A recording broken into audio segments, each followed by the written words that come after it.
Hello नमस्कार, आप सभी का स्वागत है बॉलीग्राज स्टूडियोज में और मैं हूं आपके साथ अनुष्का त्यागी। कहते हैं कि अगर किसी कहानी को ज़्यादा स्ट्रेच किया जाए या किसी कहानी को ज़्यादा खींचा जाए तो उस कहानी की खिचड़ी बन जाती है और खिचड़ी सबको पसंद नहीं होती। तो जब से ये बात सामने आई है कि एस राजामौली बाहुबली 3 पर काम करने वाले हैं, ये काम करेंगे, तब से बाहुबली के डाई हार्ड फैंस के बीच में एक डिबेट शुरू हो चुकी है और इस डिबेट का टॉपिक है बाहुबली 3 आनी चाहिए या नहीं आनी चाहिए। और जब बाहुबली के फैन पेज ने इंस्टाग्राम पर एक पोल किया तो उसमें से 40% फैंस का ये कहना है कि बाहुबली 3 नहीं बननी चाहिए और बाकी के 60% का कहना है कि वो बाहुबली का पार्ट 3 देखना पसंद करेंगे।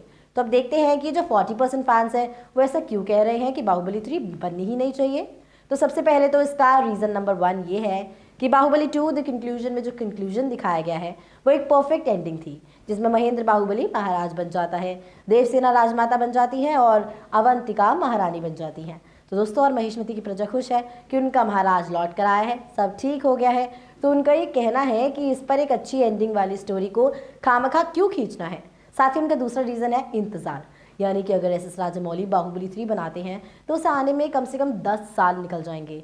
तब तक हमारे प्रभास भी बाहुबली का किरदार प्ले करने के लिए यंग नहीं रहेंगे और फिर स्टार कास्ट को चेंज करना पड़ेगा, यानी कि बदलना पड़ेगा और एक नई स्टार कास्ट के साथ हम बाहुबली 3 देखना कभी भी पसंद नहीं करेंगे, ऐसा फैंस का मानना है। और इसलिए वो ये सोचते हैं कि बाहुबली 3 ना ही बने तो सही रहेगा। वहीं उन 60% फैंस का ये मानना है कि बाहुबली 3 बननी चाहिए, क्योंकि बाहुबली सीरीज़ में ऐसे कई सारे सवाल हैं जिसके जवाब आज तक हमें नहीं मिले हैं, जैसे कि कटप्पा और उसकी फैमिली क्यों महिष्मती के गुलाम बने हुए हैं। इतने ताकतवर होने के बाद भी उन्होंने ऐसा क्या किया होगा कि उन्हें गुलाम बनना पड़ा। उसके बाद है शिवगामी की कहानी, जिस पर तो एक किताब भी लिखी हुई है, तो वो हम देखना ज़रूर पसंद करेंगे कि शिवगामी किस तरह से महिष्मती में आई और उन्होंने बिजाल देव से शादी की।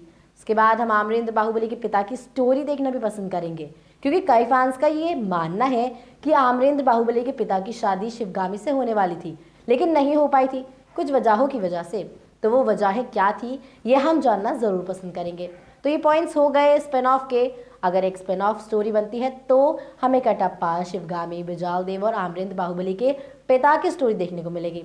लेकिन अगर बाहुबली 3 में बाहुबली 2 के आगे की टाइमलाइन दिखाई जाती है तो वो भी इंटरेस्टिंग होगा, क्योंकि महेंद्र बाहुबली भले ही बाहुबली का बेटा है लेकिन वो एक गांव में रहा 25 सालों तक। वो एक राज्य को किस तरह से चलाएगा, उसे कौन सी मुसीबतों का सामना करना पड़ेगा और क्या वो बाहुबली की तरह बन पाएगा, और इन सब में देवसेना और अवंतिका का क्या किरदार होगा, ये देखना काफ़ी दिलचस्प होगा। तो दोस्तों, ये कुछ ऐसे फैक्टर हैं जो हम ज़रूर देखना पसंद करेंगे बाहुबली 3 में। लेकिन उम्मीद हमें सिर्फ यही रहेगी कि अगर राजामौली बाहुबली पर काम करना चाहते हैं तो उसे थोड़ा स्पीड में करें ताकि हमें इंतजार ना करना पड़े। आपके हिसाब से बाहुबली 3 बननी चाहिए या नहीं, कमेंट सेक्शन में ज़रूर बताइएगा। हमारी आज की राइटर है मनीषा विधानी।